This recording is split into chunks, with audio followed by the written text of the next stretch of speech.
care am ajuns atunci și pot să vă mărturisesc acum, cu 2 zile înainte de predică o țineam în fiecare miercuri din săptămână. Și ne-am întors încet. A fost foarte dureroasă întoarcerea noastră, n-a fost Between my first period of imprisonment and the second period, there was no difference. The torture, the brutality was the same. For instance, in 1980, I was very sick in the hospital prison Gila. But first of all, my name is Rosana Roncatto-Stoica. I had the undeserved privilege actually to be baptized by Father Gheorghe. I met him here in the US. He was granted political asylum by President Reagan. And President Bush actually was the vice president then. He went in person to negotiate for his release in Romania. He was declared the enemy number 1 of Ceausescu. At the time, he endured 21 years of prison, 2 terms, with tortures that are way too gross for me to describe in here.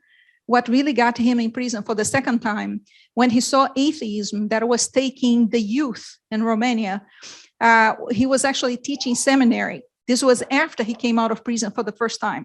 So we're going to walk a journey with me here today. How do you move from a man to a priest, right? A man and priest onto a confessor. Because we hear so many times, right?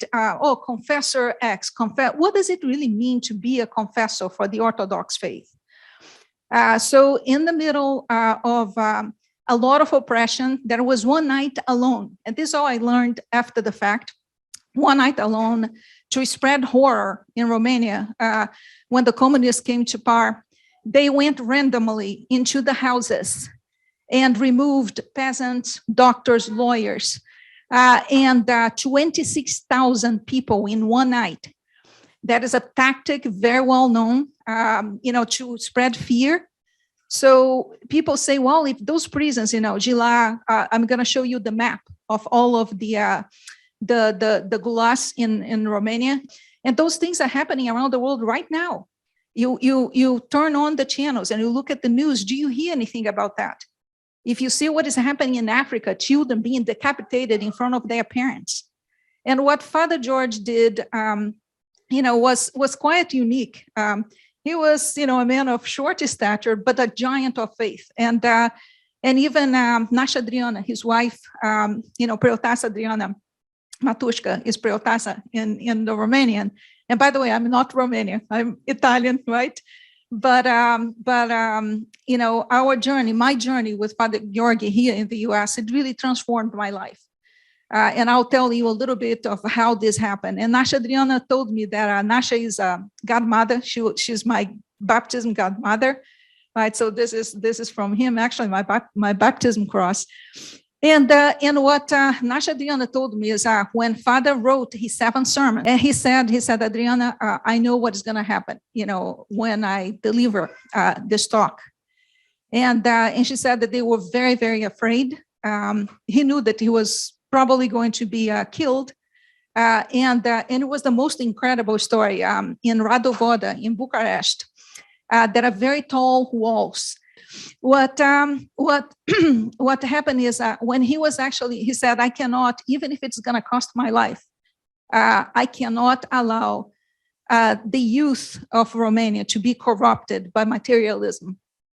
And in that second term, he was already a priest. He decided to actually become a priest during his first term. There were 9 years, and then the remainder totaling up to 21. This encompassing the second term, which was the most outrageous. And when I was looking after him when he had pancreatic cancer, he passed away here in the US.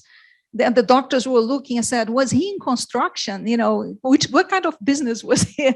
Because I said, why? And we were looking at his x-rays, and all of every single bone in his body was basically had been broken at once upon a time. And I will show you, I will start, this is just an opening vignette of the journey that we're going to be walking through. And I want to let you know that the impact that he had was not actually in Romania only. So when he delivered those 7 sermons, The secret police came. He was teaching French at the seminary of Radu Voda, downtown Bucharest. And there were thousands of youth coming and jumping over the walls to listen to him. When the secret police was actually walking, it still gives me goosebumps to think about that. And his courage, he was bold for the faith, for the Orthodox faith. And he was like a magnet. And I'll tell, before I go into the opening vignette here, I'll tell you a funny story of how I actually come to meet Father Gheorghe. It was President Bush's inaugurations. We were in the middle of Iraq. At the time, I was running the National Biodefense Program at the Pentagon. And those were very, very difficult times for us. I had not slept for just about 3 nights and 2 days straight. We were planning, and there were many bad things happening. And I was driving by Route 7 when you come, from the Pentagon, and it was around 11:30 p.m. And I didn't even remember. It was the day before Christmas. It was the 24th, and the streets were quite empty. And there comes this, I almost fell asleep. And there comes this man dressed up in black with a long beard, with a black sack behind him.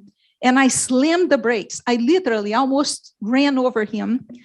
And that little church where he used to serve, I was driving through Route 7 for almost 11 years. I never noticed that church before. And I really thought, oh my gosh, I just, and he got scared and he jumped backwards. And I said, oh my Lord, I killed a beggar. And I come out of the car very quickly. And I said, sir, are you okay? And let me take you to a hospital. Let's see, my apologies. I didn't even notice. And he said, no, I'm okay. I said, at least let me drive you to a shelter.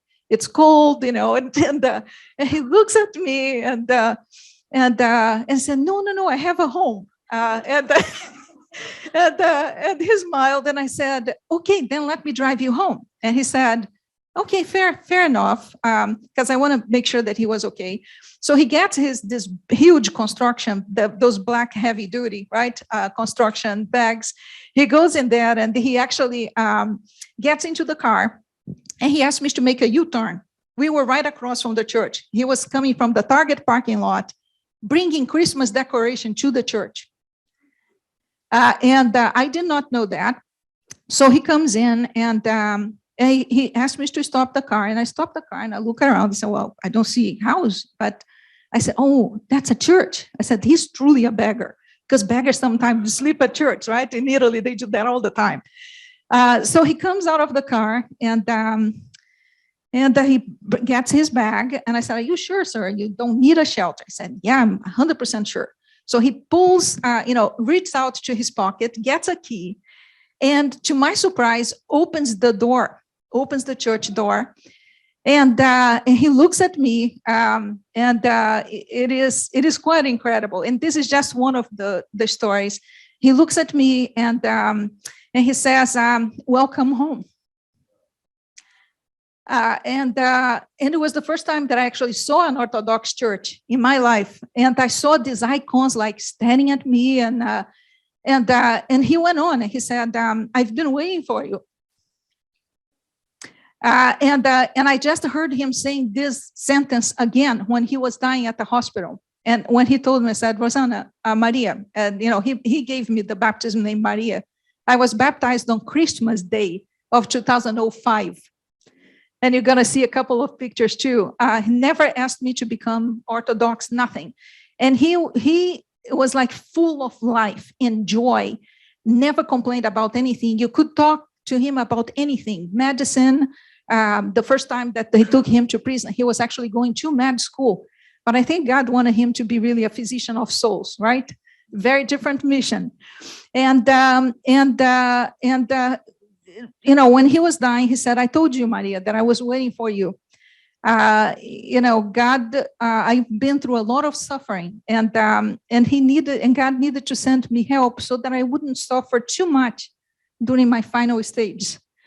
But it's still, it was very transformative. And I used to come from the Pentagon in the evenings and talk to him about philosophy, theology, anything that you can imagine. He is absolutely brilliant. And anybody that would go to his home, even when he was terminal of pancreatic cancer, he was still driving food to the poor. He had this whole schema set up with the grocery stores. Instead of them trashing food, he would pick them up and before they expired and drive them everywhere. 8, 10 baptisms a day. People would go to his home like at 2, 3 in the morning, asking for advice. There was 1 year alone that he gave his entire year of wages to one of his parishioners that was going through a very hardship. He would do that without even thinking. That is the type of person, willing his sacrifice, like willing to sacrifice his own life to give a voice, to God. And one of the things for us to be very aware as well of is, because he always told me, that Maria, do you know, it worries me what is happening in the US, because the communism didn't arrive in Romania all of a sudden.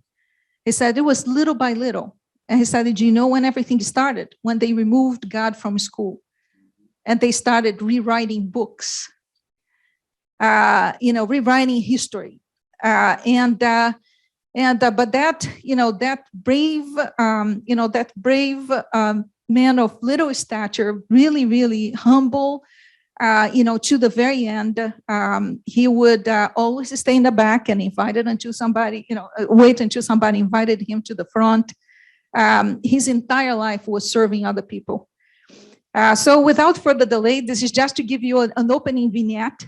I will invite you to look at a movie. I got to go to some of the prisons. Unfortunately, some of the prisons, especially Aiud, which was the last prison that he went to in Romania, is still fully active.